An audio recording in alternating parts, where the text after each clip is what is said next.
Hello world, it's Angelat. Right now I want to do a trip style about plotting the world. So let's do some geography. Alright, and before we can graph anything or show anything, we need some data. So I've prepared the world countries GeoJSON file found in the D3 repo. You can get GeoJSON from many sources, you can convert shape files, you can do all kinds of stuff. I won't cover that here. But once you do have your GeoJSON, if you don't want to do world, countries, boundaries, you can do the same techniques I'm going to show. Also, I'm using Tributary, and I've prepared this GeoJSON file in the GIST that's associated with this Tributary, and we can actually use this JSON like so. Tributary.worldCountries. So the name on the tributary object has the JSON found in this file. But either way, you can do this in your own standalone code. As long as you can get the JSON into your code, you'll be fine. So let's get started.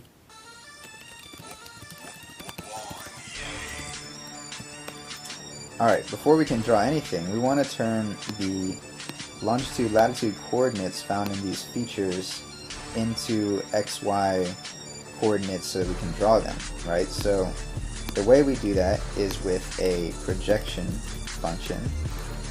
So there's several projections available in D3. We'll start with Mercator, which is generally disliked, but it will do for showing this, and we'll play with another one, to see what else is out there. There's a lot more being added to D3 at the moment, actually. So, by the time you watch this, hopefully they'll be in there. If not, they will be soon after. Alright, so we have our projection, and then we're also going to have a path function provided by D3, which takes in the projection that we want to use. And this will take the GeoJSON objects themselves, because these are JavaScript objects, and turn them into paths, like SVG path strings. So let's get plotting. So we take our SVG element, select all the path, and for our data we're going to use a features array, and each element in this array is a JavaScript object that has a little bit of information about the country, really just the name, and a geometry object, which is the GeoJSON. So we will bind our country's data.features to the DOM elements. Enter. Create a path for each country, and set attributes. Of course, the fundamental attribute for a path element is the D element. And we are basically, this is doing the same thing as this, recall. So that's calling the geopath function for every country's thing. And let's move this out to the center of our screen a little more. And we scale it up. Small world after all, right? Had to go there. Now, Antarctica is really ugly in this, and usually you don't do much data visualization associated with it, so let's fudge the numbers a little bit and delete it. Now I'd love to do this, right? Just select it and remove it, but I haven't assigned an ID to it. Luckily, as we saw in our data, we have properties object with a name field. So all we do here in our attributes is set the ID. Properties.name. What am I doing? D.properties.name. And there goes Antarctica. Boom. Nice. So let's move it down even more then, because balance things out. Get a little bigger. Let's play for a second with the fill. Just make it disappear. Stroke. I'll just start somewhere and start picking. Make it nice green. Black. What do we want? That's ugly. Well, let's just keep it white. Alright, and then what else can we do? So let's play for a second with another of the projections I was telling you about. So this is Azimuthal. Ooh, it's big. So that makes a nice little world for us, and the Azimuthal projection has an origin parameter, so let's do something like that. You see now as we play with this, we have a spinny globe going on, but it's kind of confusing because countries are like overlaid, you know, the back, we can see the back of the world through the front of the world, and that's just kind of weird, right? So let's fix that with another thing provided by D3. Call it, what we should call it, Great Circle. Great Circle.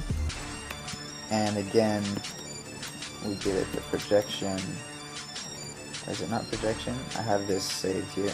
Origin. Okay. So the origin, and we can get the origin of our projection. Now what we need to do is we need to clip our path first. Yeah, that's much better, right? So as we rotate this around, we only see essentially the side of the globe that we want to see. Alright. So now there's one more thing I want to do, play around with, which is the HTML5 location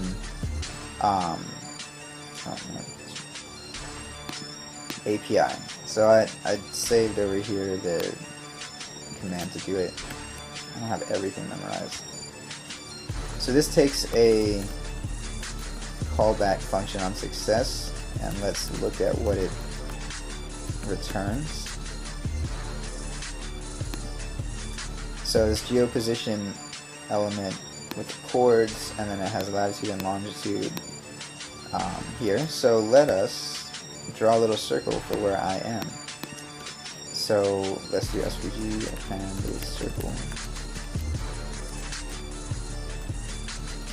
And then we'll give it radius of 10. The circle is up here, you can barely see it. Let's move it to a better location. Now what we can do here is use our projection and call it on the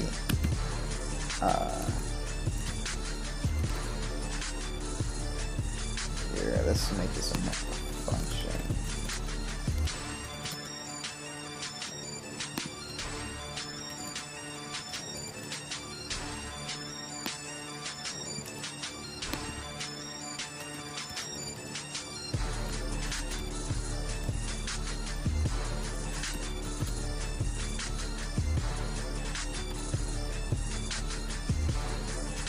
What's going on here?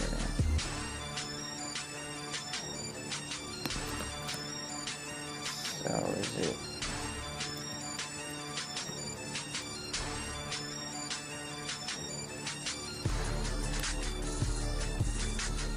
Oh, okay.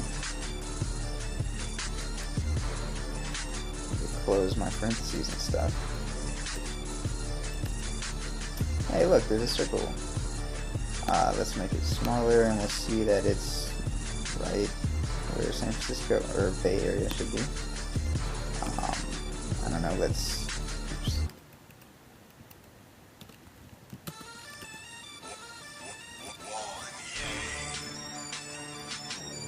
Make it red. There I am. Now, wonder where you are, right?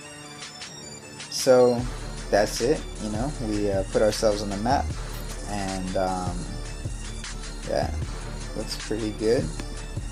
Maybe in another video I'll go over some of the other projections available, but this should get you going. Alright, peace.